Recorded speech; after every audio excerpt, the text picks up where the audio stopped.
Hey guys, you didn't think I was going to leave it there, did you? We're back again, Simplify OpenTX. This is enhanced 2 controller, 1 output.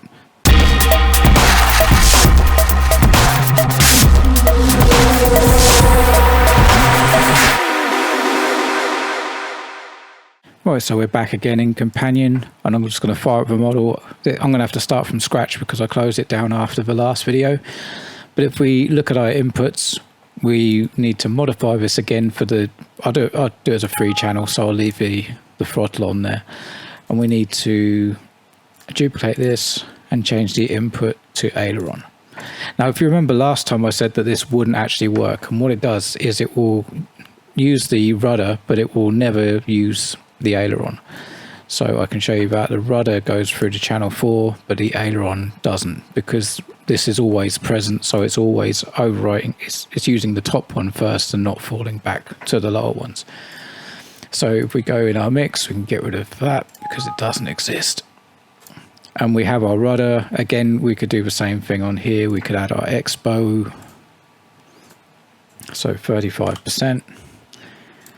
And again, we could add switches for the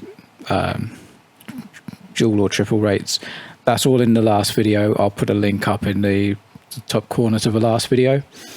But if you remember the problem, we have these 2 inputs set up. And before, what we had to do was add a switch on here to choose which one we wanted.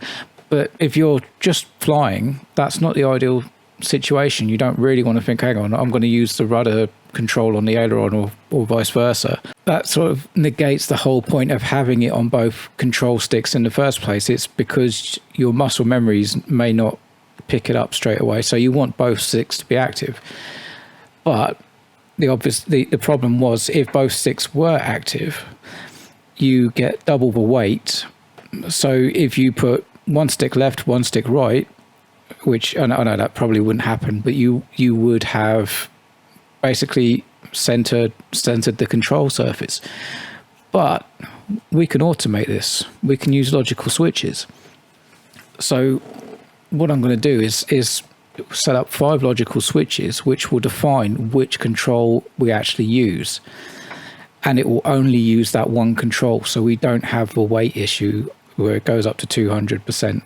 So what we're going to do is, I've actually got a video on these coming out, I believe it's in about 2 weeks, the Delta controls. So I'll explain in that video how these work. And I actually said in the video, I could not think of a reason why you'd use them.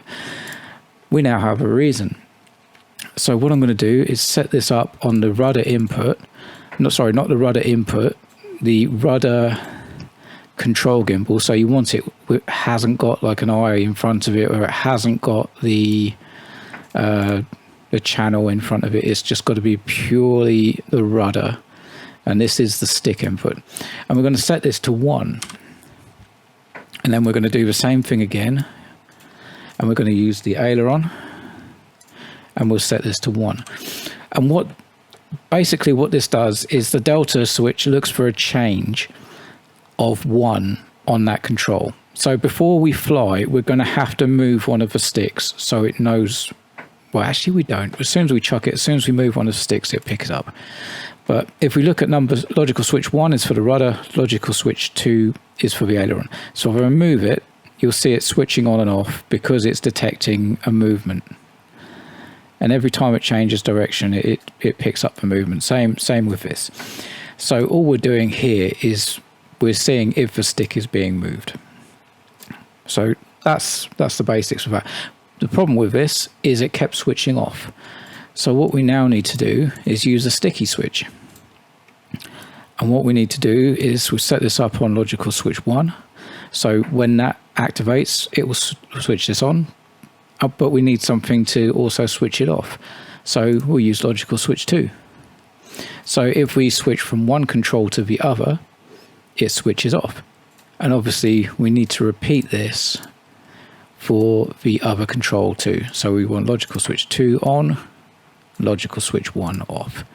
So now if we move the rudder, you'll see number 3 has activated until we move the aileron, and then number 4 activates. So now it's automatically switching between the rudder input and the aileron input. And that's all we need to get this set up.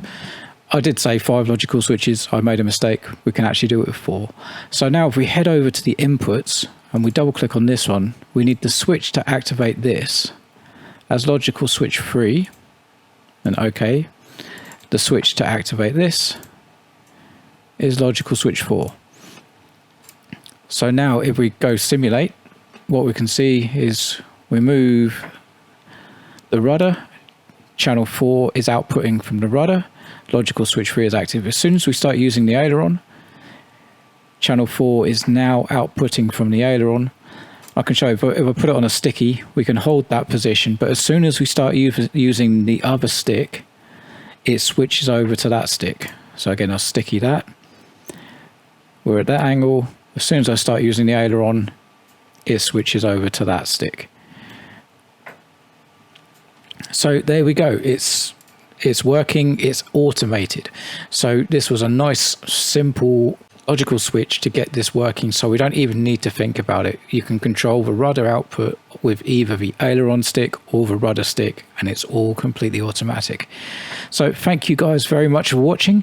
If you liked the video, please leave a thumbs up, and a positive comment would be nice as well. Please subscribe to my channel. That really helps tiny little channels like mine, and the notification bell will tell you when new videos pop up.